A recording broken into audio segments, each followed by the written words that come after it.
First, let me thank Hui Ling and Wan Yi for helping me translate my book into Chinese. It is an enormous effort, much more difficult than compiling the book in English, because you got to translate ideas, you got to translate meaning, names, and it wasn't easy. In my book, I included a diary of my visit to Chaozhou many years ago, where I kept a diary in English, with my relatives' names in English, as I wrote them. And they had to speak to my brother to get the Chinese names. And some of those names had to be checked. So I'm very grateful to Hui Ling and Wan Yi for really making this effort to help me produce the Chinese version. I want to thank Wan Bao for giving me this opportunity to speak to you. When I was in the Ministry for Trade and Industry, helping small and medium enterprises was a very important objective, but the most difficult. To build up petrochemicals, to attract big investors, to build up the biopolis. Those things, you spend money, you recruit talent, you can create these industries. But helping the large number of small and medium enterprises that we have is very difficult. And I can't say that I succeeded, but when Hui Ling asked me if I could come and talk to you, I said I will certainly come, but I'm not sure what I can do to help. If I can help, naturally I will try to help, but I know it is not easy. So this evening,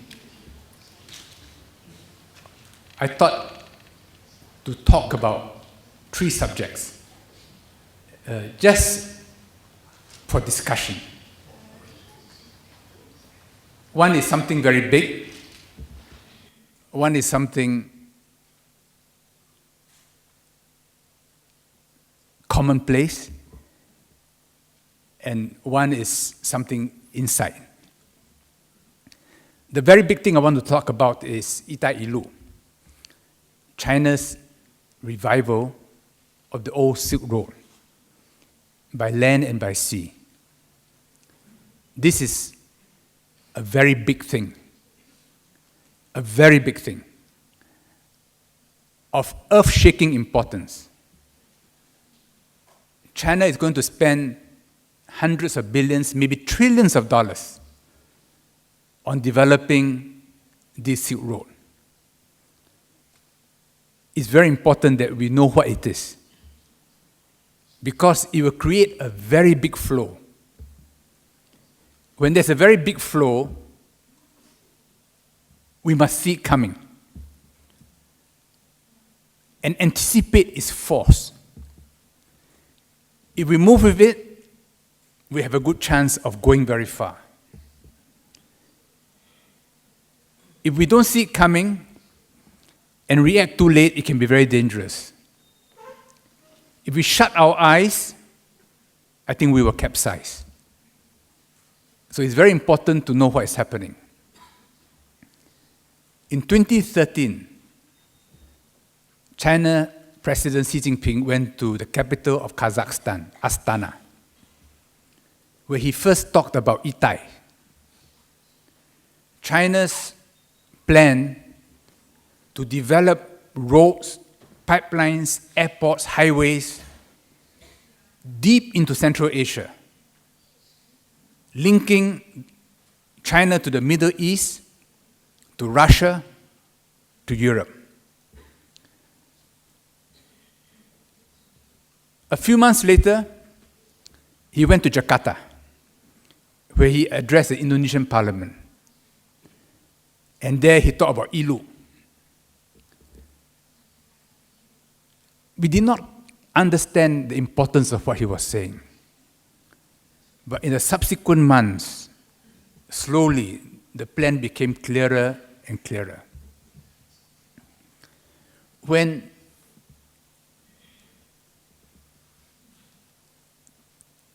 our founding Prime Minister Lee Kuan Yew passed away, the President of Kazakhstan, Nazarbayev, he asked his Prime Minister to come for the funeral service on Sunday.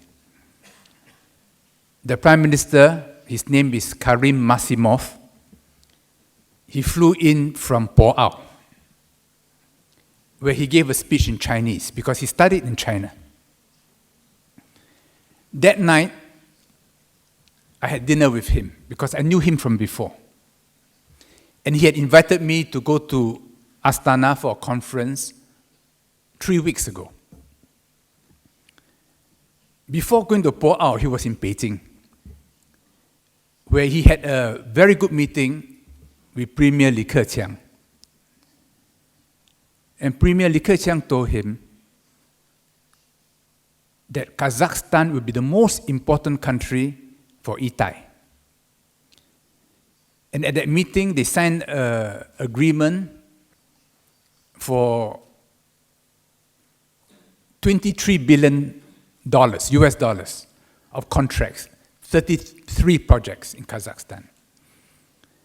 And Premier Li told Prime Minister Masimov, this is only first stage.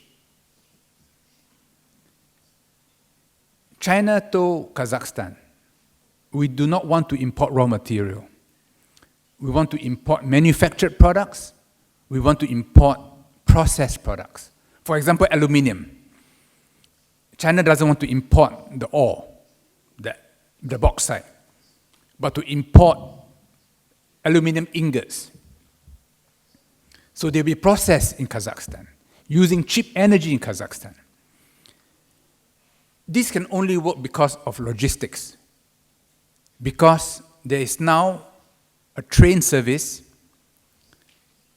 from Urumqi to Hogos to Astana, all the way to the Caspian Sea.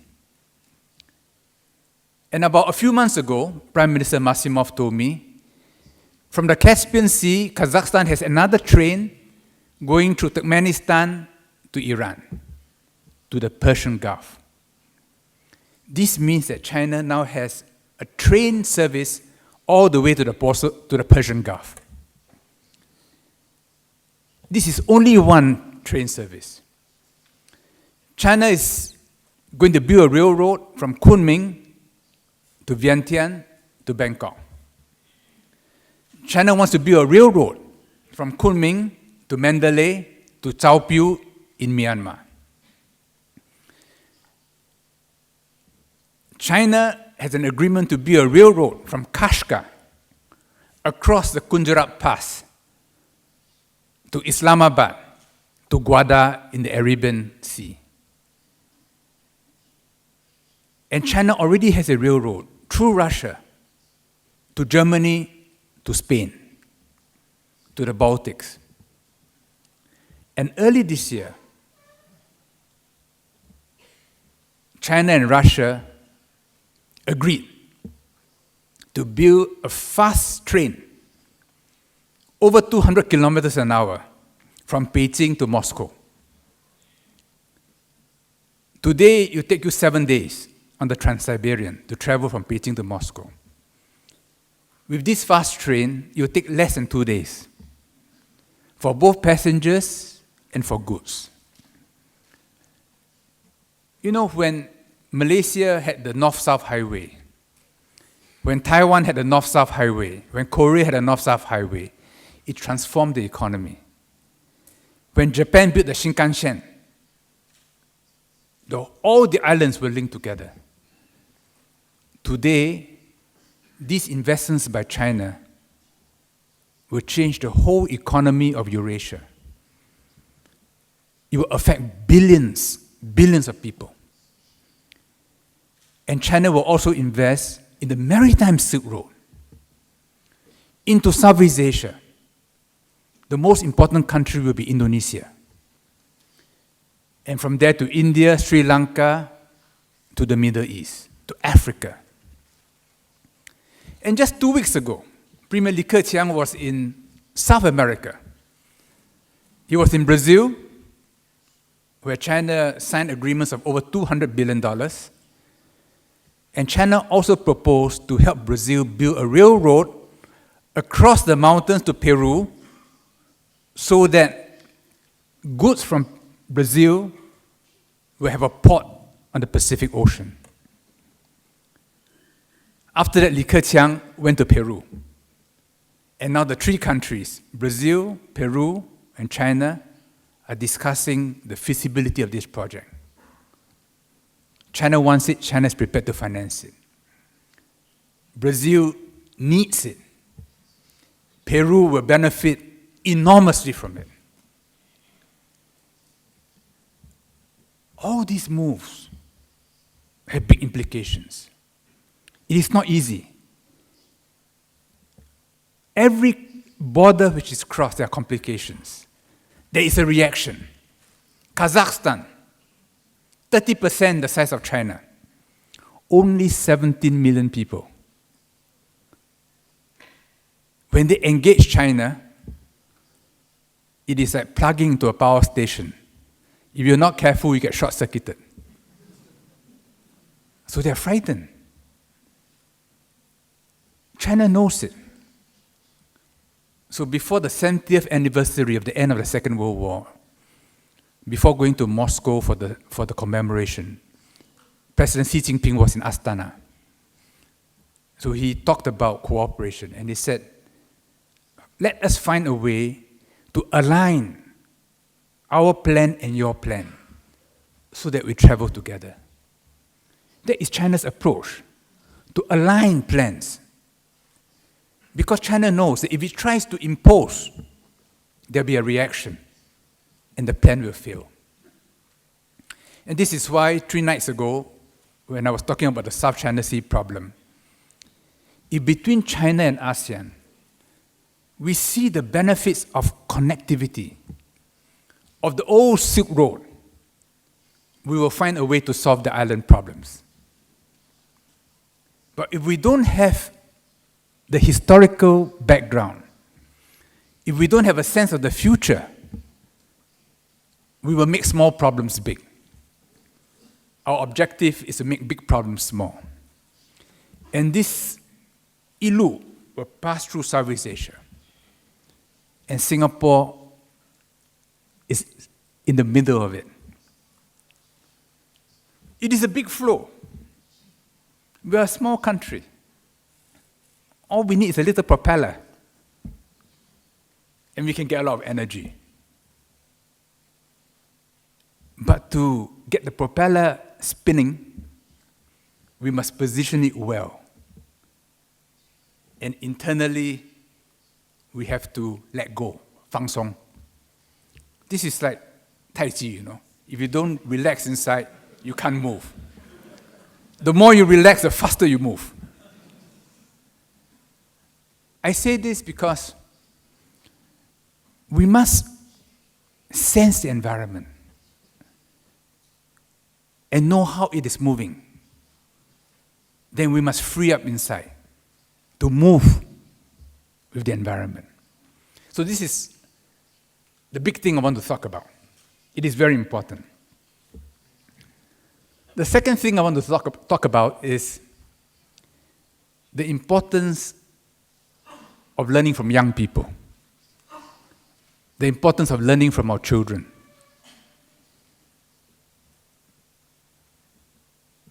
Technology is moving so fast. All of us who are getting older, I'm 60 years old this year, we become obsolete. We have a handphone, all kinds of features. Most of us use maybe a few % of it. Even the 40-year-old has difficulty. To really know how to use a handphone, you ask a teenager. And because they can master the technology quickly, they can access knowledge, they can make the connections, they are much faster than many of us. In many SMEs, the parents work very hard for their children. The children are not interested. So the parents get older and older, children not interested, business suffers. What do we do? And the competition is fierce. Is it really the children are not interested? Or is it because the children find us oppressive? That we want to tell them what to do. We want to criticize them. And when they have ideas, we say, no, you don't know what you're talking about. I think like the little propeller, we must also let go. If we don't let go, we can't learn from young people. And if we don't learn from young people, there are many advantages that we will not be able to exploit. And it's quite amazing that if you give responsibility to young people and say, no, I do not know how to do this, you do it. If they make big mistakes, yes, guide them, but give them plenty of room. It's remarkable what they're able to do. Remarkable. In the old days, the older you are, the wiser, the more you know. People come, 拜师, you get respect. That's very comfortable as you grow older. Today, you grow older, your joints are aching, you don't like to travel, jet lag affects you. Technology, you are left behind. It's no fun getting old. Therefore, the older we are, the more we must tap the energy of young people. The more we try to control them, the less freedom we give them, then we are not able to tap the energy. And not only that, we reduce the energy. Because the more we tap the energy, the more energy they have. This is a paradox. The more we let go, the faster we move. The more we relax our control, the greater our initiative. Today, if you're a teacher and you try to pretend you know everything, the students will lose their respect. As you are talking, they are Googling.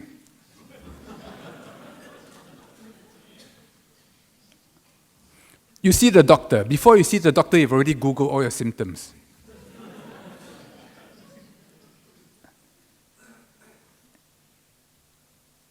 This is a big trend. This is not a small thing. If we want our children to join us in small and medium enterprises, let go. If you don't let go, you have to grow, you have to work till you're very old, or in the end, sell out. But even if you sell out,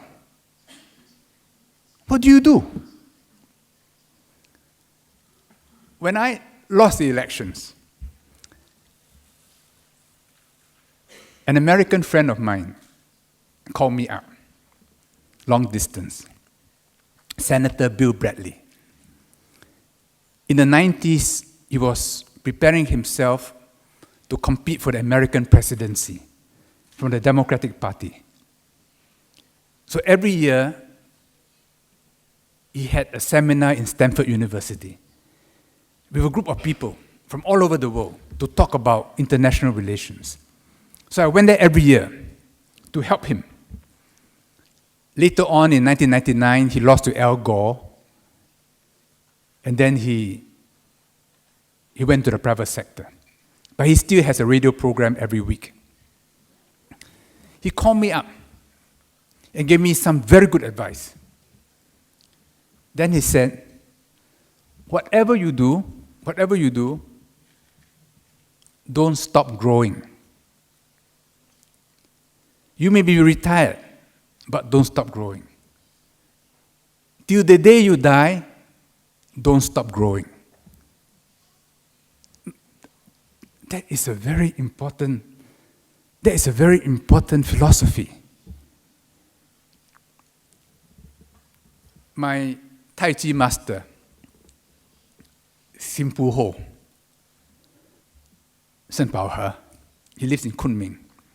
His master, U Tu Nan, ethnic Mongolian, born in the Qing banner army,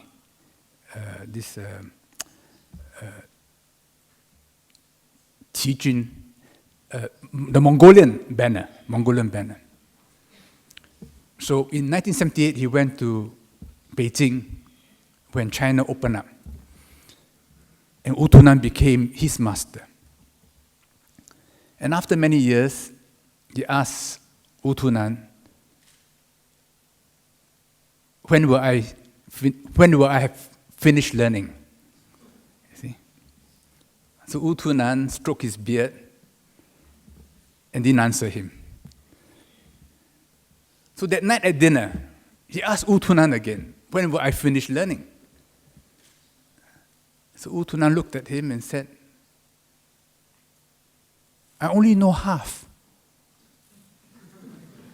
And he was about 100 years old.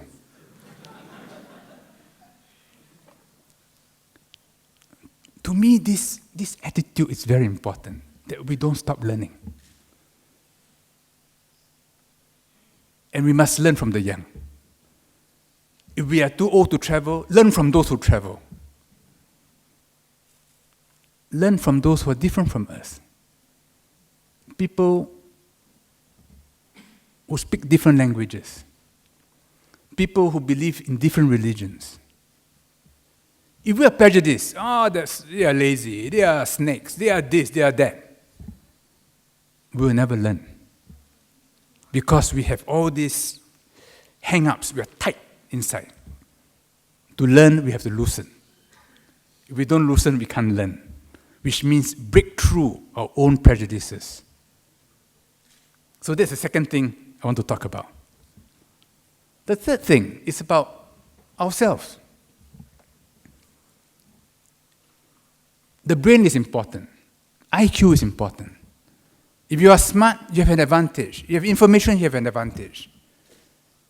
If you are quick to learn, that's an advantage.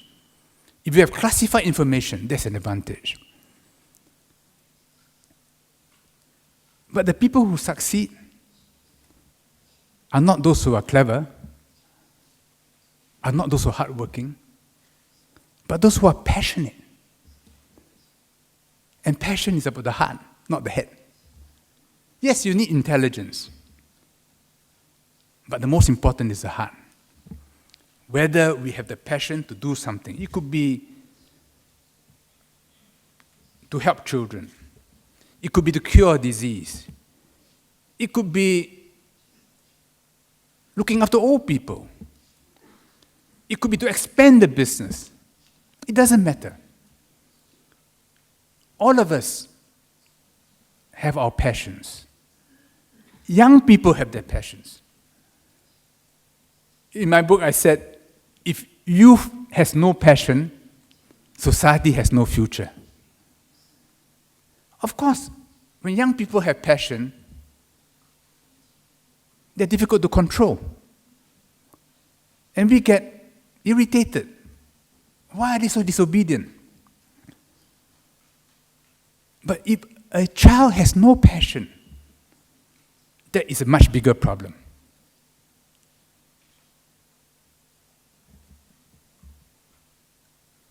Do we have passion? What are we passionate about? If we embark on an investment or on a job, and every morning we say, oh, this is going to be a tiring day, and you are not motivated, you go to the office, other people seeing you also get demotivated. then everybody's mood is down. This is negative chi, This is very bad chi. Passion is important. A positive spirit is important. And it's all about what we are inside. And we're all different. Some of us have passion in music, others in painting, others in other things. And if we do things that we're not passionate about, we will never do it well. We will never do it well. And we will not be able to work with other people because we only see problems, we don't see solutions. So before we decide what we want to do, what we want to excel in, we've got to know ourselves. And in actual fact, knowing ourselves is the most important thing. And it's the most difficult thing. And I think even as we grow old, we still do not know ourselves fully. And if we do not know ourselves, we will never be able to know others. And if we don't know others, our ability to work together will never be very good. The more we know ourselves, the more will we respect others. Then we can work together. Then the passion becomes infectious. Everybody becomes positive. Then you can do big things and follow the big currents. Thank you.